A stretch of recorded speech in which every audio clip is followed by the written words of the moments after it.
And gate की मदद से रिजल्ट वाला प्रोग्राम करेंगे। ठीक है, तो मैं स्क्रीन शेयर करूंगा,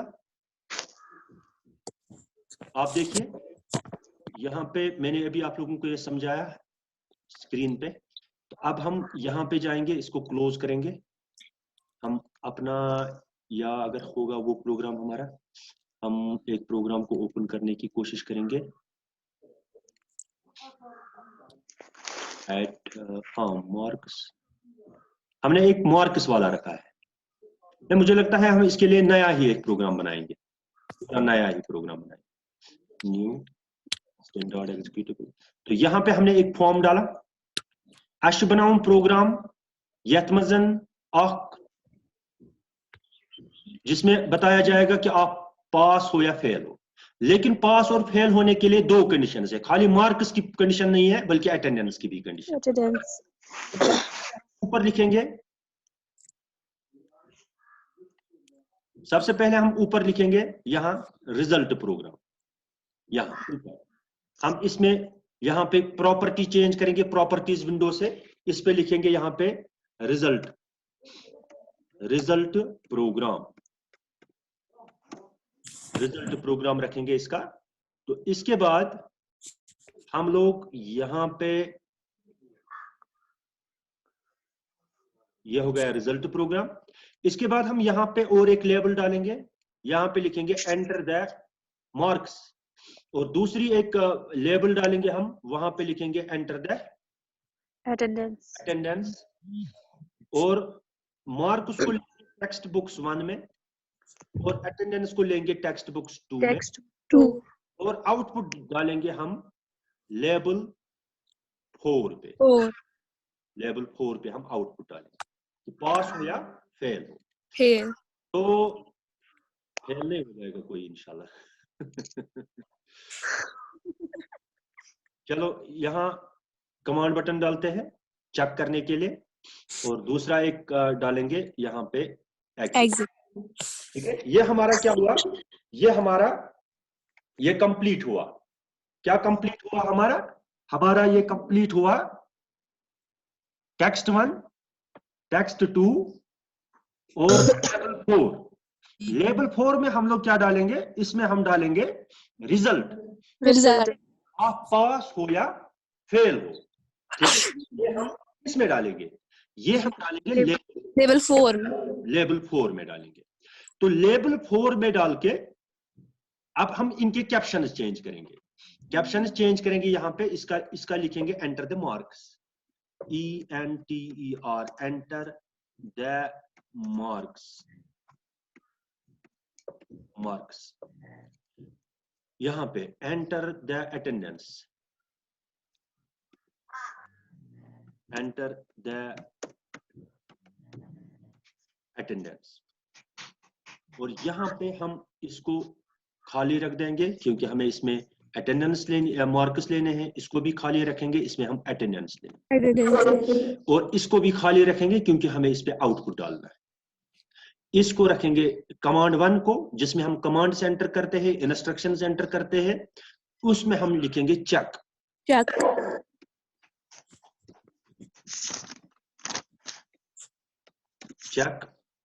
इसमें लिखेंगे exit,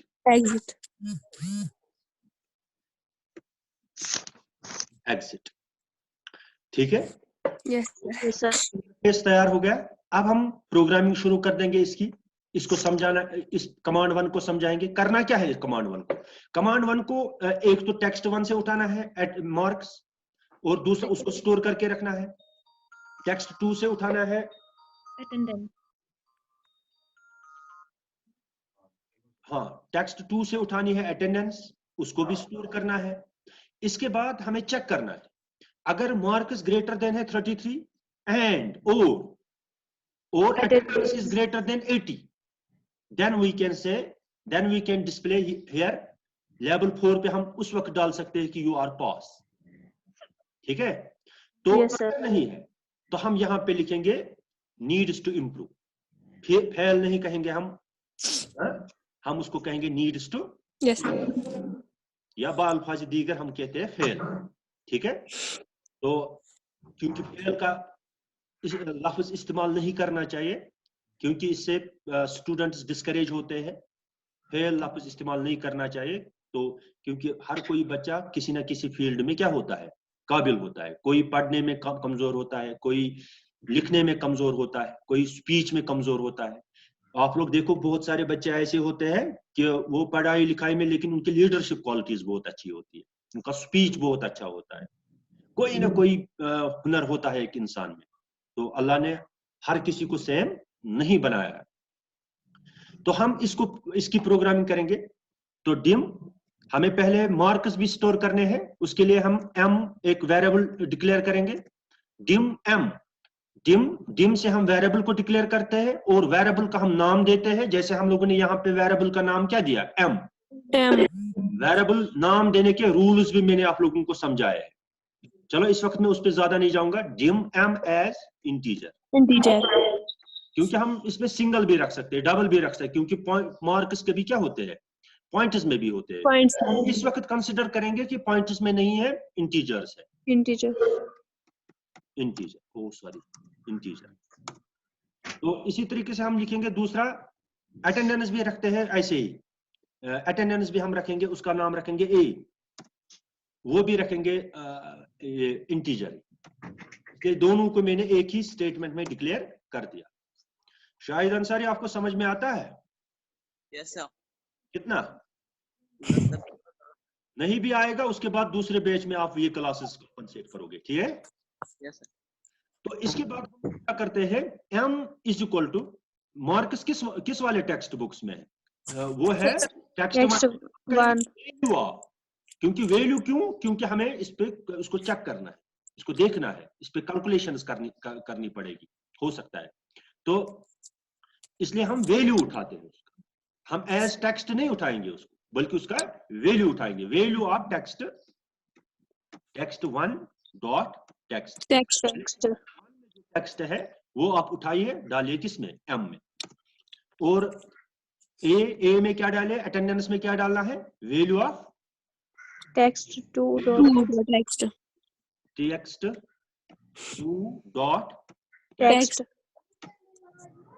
dot text.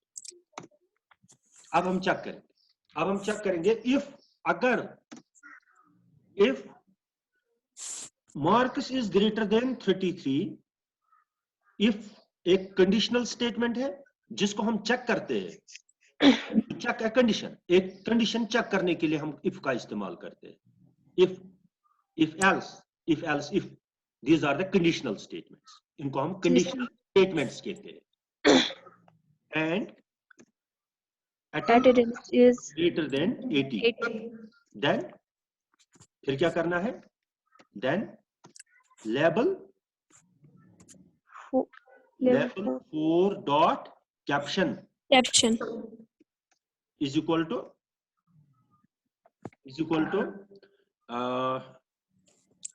you are pause. Sir, caption means or pause. हाँ, क्या बोल रहे हो आप? सर कैप्शन क्या होता है? कैप्शन हम डालते हैं ना, जैसे हम वहां चेंज करते हैं कैसे। फॉर एग्जांपल हम लोग इस पे क्या लिखा होता है, इस कमांड 1 पे क्या लिखा था ऊपर, चेक। कैप्शन भी मान लीजिए जिस तरह से हम लेबल यहाँ पे इस्तेमाल करते हैं ना। जी सर। यहाँ पे हम लेबल इस्तेमाल करते हैं, इन चीजों को लेबल, ये प्रोग्राम किस काम का है, इसमें क्या एंटर करना है। तो यहाँ पे हम इसका नाम देते हैं ताकि इसको हम नाम से पहचाने कि ये क्या काम करता है।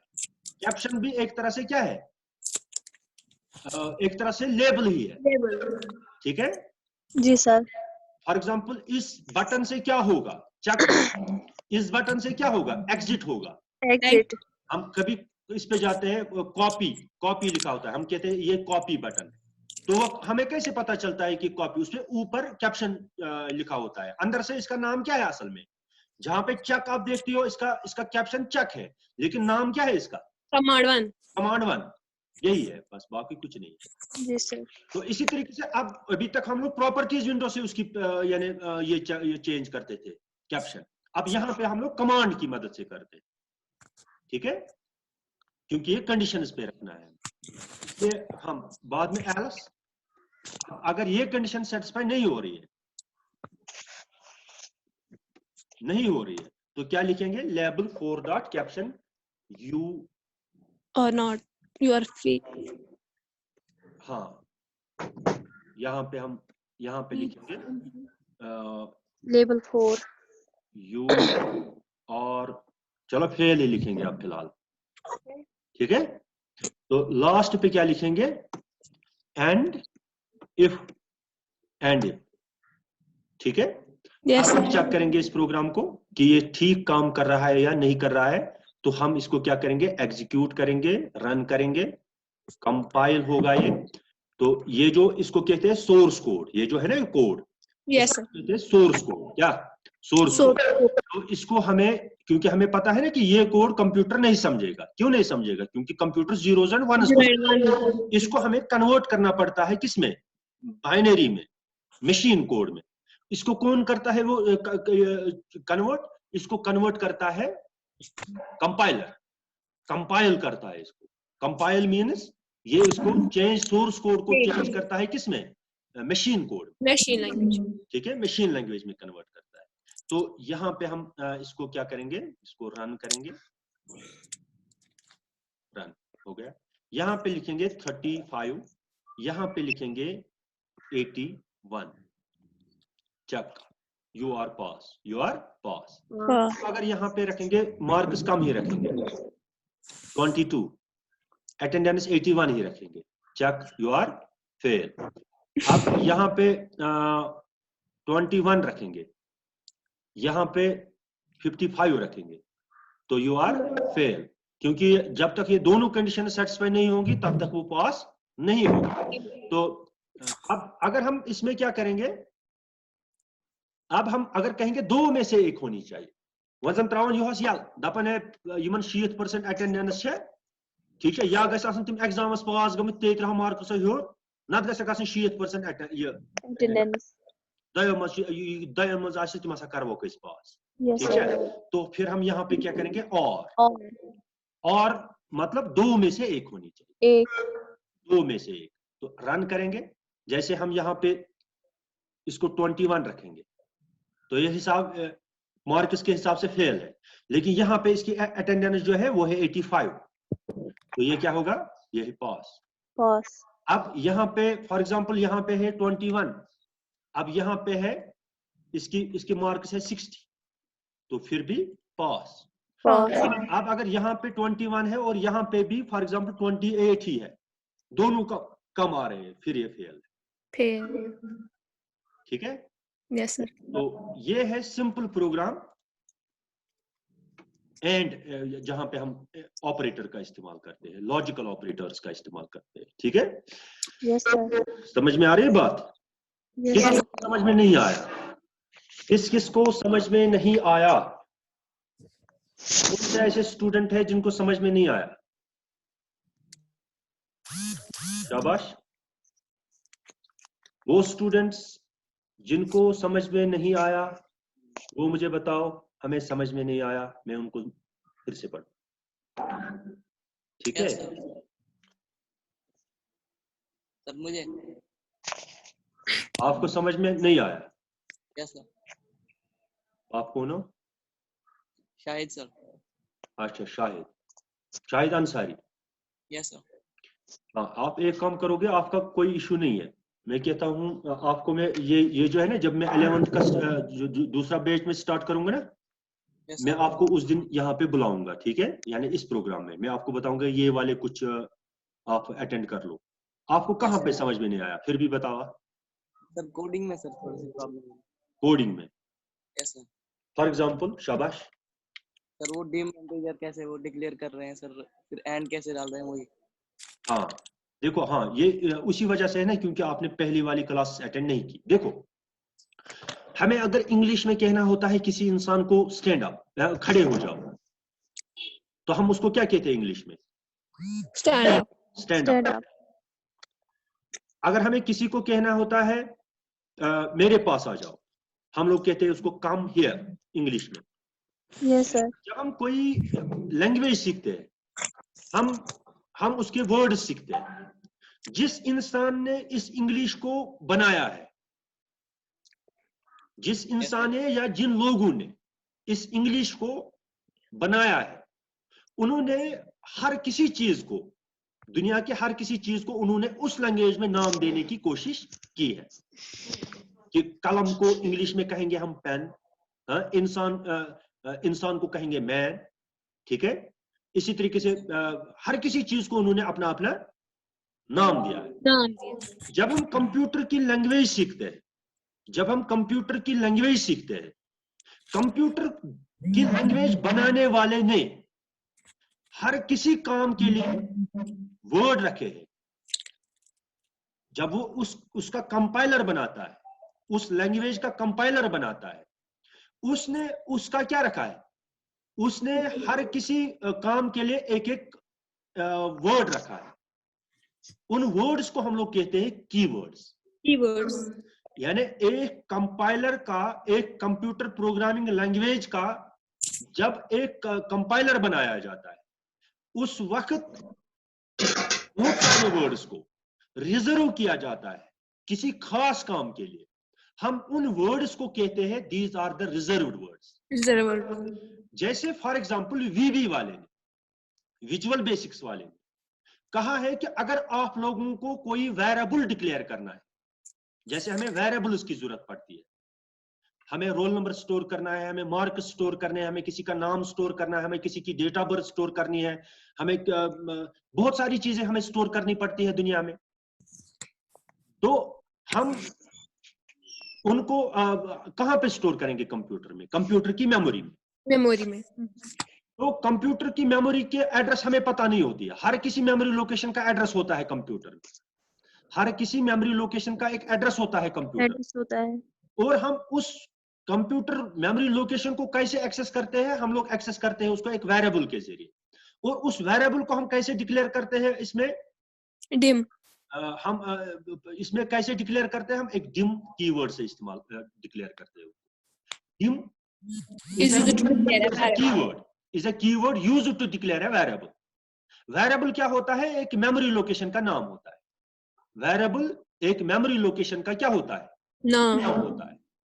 जैसे मैं आप लोगों से कहूं, एक सेकंड आप लोग रुकना, जैसे ये पॉइंट में थोड़ा बहुत एक बार फिर आप लोगों को समझाने की कोशिश करूंगा। जैसे फॉर एग्जांपल हम लोगों ने किया डिम एन एज इंटीजर, या ना इंटीजर। क्या होगा? मेमोरी में एक मेमोरी लोकेशन का नाम रहेगा एन। फॉर एग्जांपल उसका कुछ अपना एड्रेस होगा, वो हमें पता नहीं होती है, कुछ हेक्साडेसिमल नंबर होगा 732CA समथिंग लाइक दैट। ये एड्रेस हमें पता नहीं होती है। जब हम डिम करते हैं एक वेरिएबल डिक्लेयर होता है, यानी एक वेरिएबल डिक्लेयर हुआ किस नाम से? एन, उसका नाम है एन। एक मेमोरी लोकेशन का नाम क्या है? एन। वो किस टाइप का डेटा स्टोर कर सकता है? इंटीजर टाइप का। इसको हम कहते हैं डेटा टाइप। इसको हम क्या कहते हैं? Data type. Type of data which a variable can store is called data type. Data type. अगर आपको समझ में आया थोड़ा तो ठीक, नहीं आया तो आप फिक्र मत करो, मैं आपको उस बैच में बुलाऊंगा, ठीक है? Yes sir. इतना काफी है आज या और पढ़ोगे? No sir. इसलिए मुस्कान कौन है? हैकर मत है कोई?